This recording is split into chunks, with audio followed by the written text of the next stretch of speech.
السلام عليكم ومرحبا بكم في درس جديد من سلسلة الليجيان والهاش ACCP. في الدرس اللي فات هضرنا على تحليل المخاطر وتحديد النقاط الحرجة. اليوم غادي نمشيو لمرحلة مهمة بزاف وهي كيفاش نراقبوا هاد النقاط أثناء الخدمة وشنو كنقوموا به إلا وقع شي خطأ. هاد الدرس هو اللي كيحول الهاش ACCP من كلام إلى ممارسة يومية.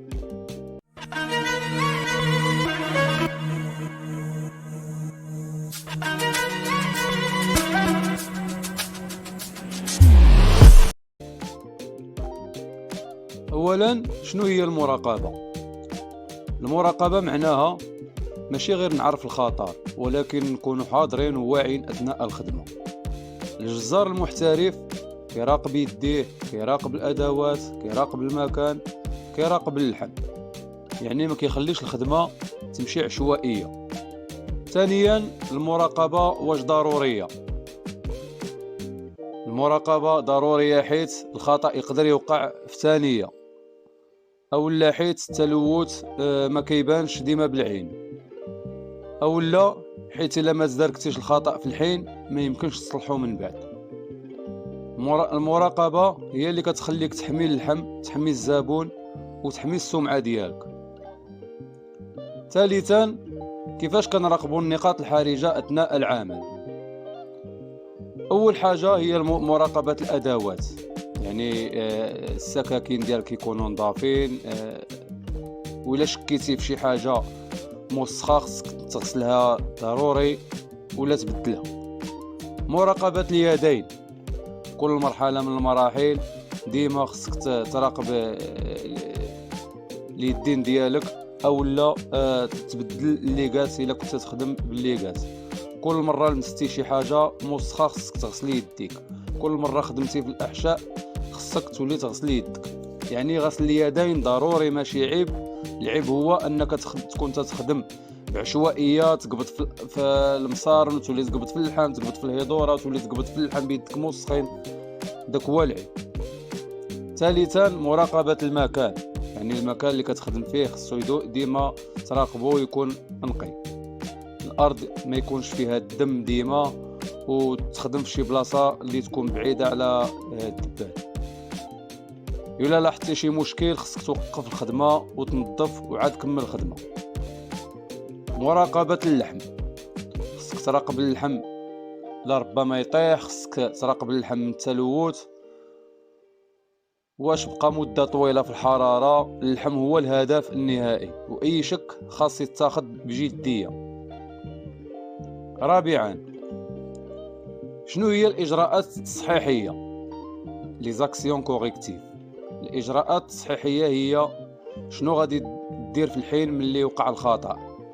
امثله: سكين توسخ خصك تبدلو مباشره او تنظفو تعقمو، ما نكملوش بهذا السكين. طرف ديال اللحم طاح يمكن له يتغسل او اللي يتعزل حسب درجه التلوث. انفجار المصارن، خصنا نوقفوا الخدمه، نظفوا تنظيف شامل، نغسلوا الادوات، عزل المناطق المتاثره. اللحم الا تلامس مع الارض ما نكملوش وكان بحال اللي ما وقع والو، خصنا ضروري تصحيح.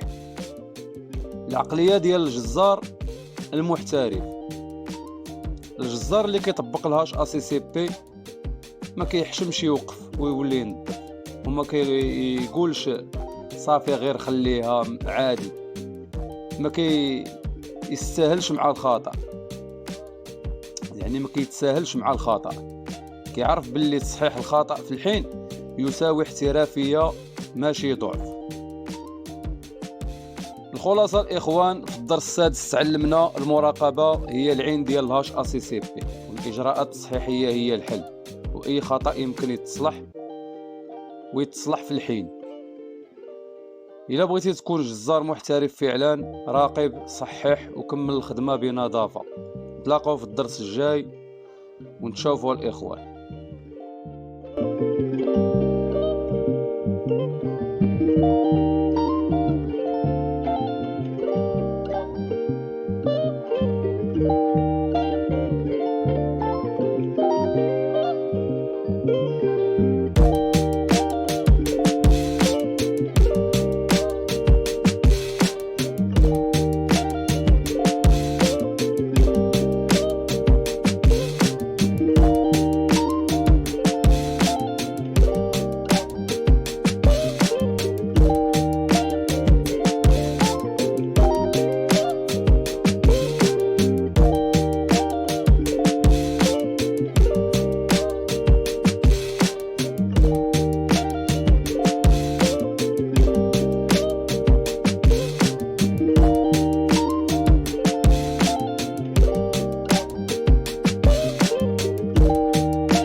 عندك يوسف وتحياتي وحسن بزاف مع الحي يوسف.